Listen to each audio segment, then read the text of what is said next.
Joining us also now to react to the president's Oval Office address to the country tonight, South Carolina Senator Lindsey Graham. Senator Graham, you've been around Congress a bit of time, and both in 2006, you were around when the Secure Fence Act was passed to build 700 miles of wall, which never happened. In 2013, they allocated $46 billion for border security, $8 billion to build and repair and reinforce barriers at the border.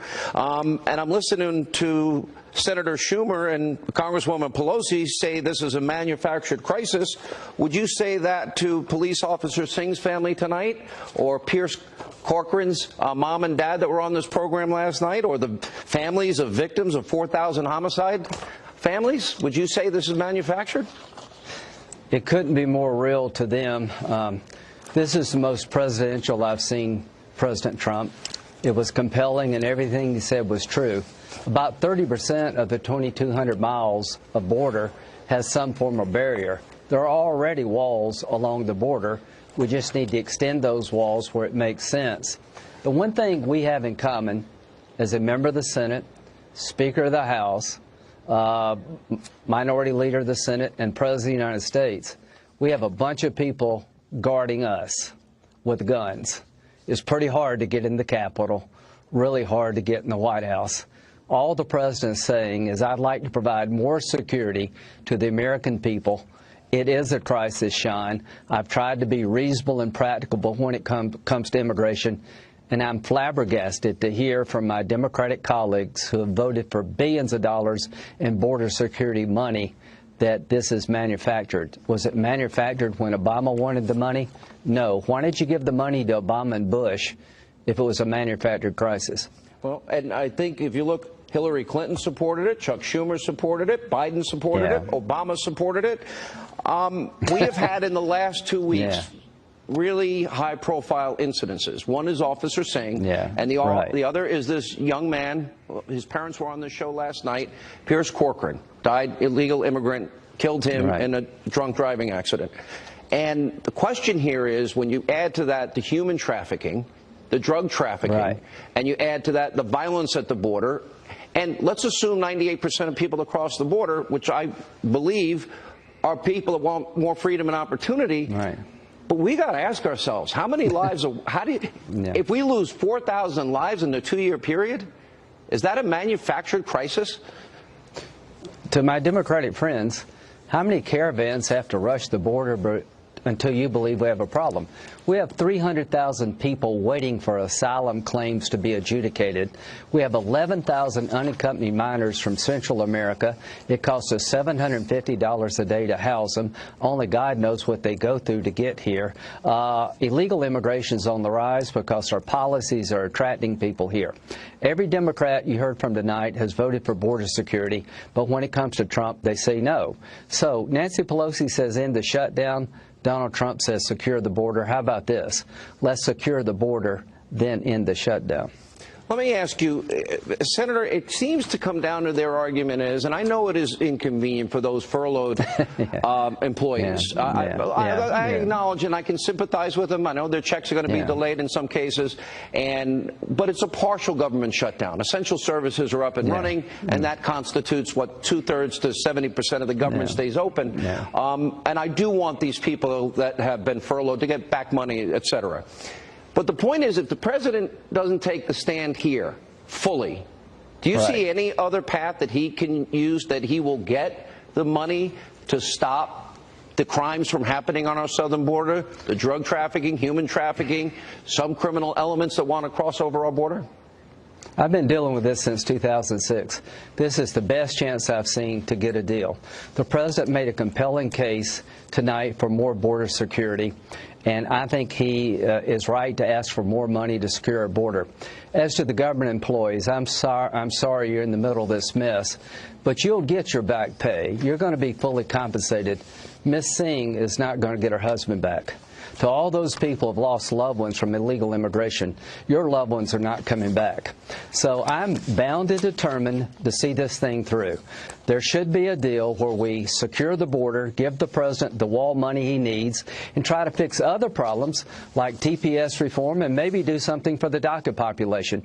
There's a deal to be had here, but it's hard to get a deal when people you're dealing with call you a racist because you want a border security wall, give you $1 and say that's enough, accuse Border Patrol agents of gassing children when mobs run toward our border. We're dealing with pretty radical people here, and we're never going to get a deal until the radicals are set to the side and we get reasonable people to deal with. You know, especially considering that it was supported by Democrats in the past, you're making a good point here. If people want to, as we know, abolish ICE, Kamala Harris actually said to the former head of ICE, Tom Homan, suggested that, well, you know, there's a perception that ICE is, at least in people's minds, perceived as the Ku Klux Klan. Right. I was pretty stunned that we would talk about brave law enforcement that way. But we also watched these officers get pelted with rocks and bottles on 2 occasions, during the migrant caravan and on New Year's Eve. The bottom line is this. This is the question I think we need to ask tonight.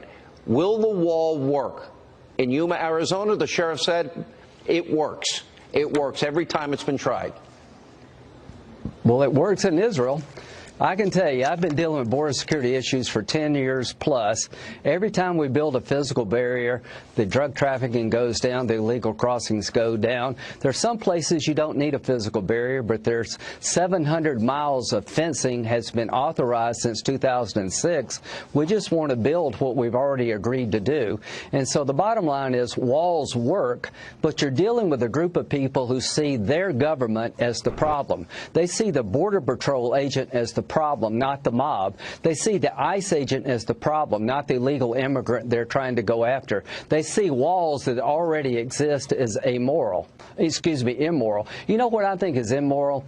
Is to accuse people of trying to defend the nation honestly and working hard and putting their lives at risk of being the problem and not the coyote, not the drug dealer, not the terrorist. So if Democrats want to fight, they're going to get one. If they want to solve the problem, we'll do that too. It seems and I want to know where your fellow Republican senators stand here, because if the argument of the Democrats is this is a manufactured crisis, well, that goes against the number of homicides in that 2-year period and sex offenses that have taken place in that 2-year period and violent acts against Americans in that 2-year period, then the drug and the human trafficking.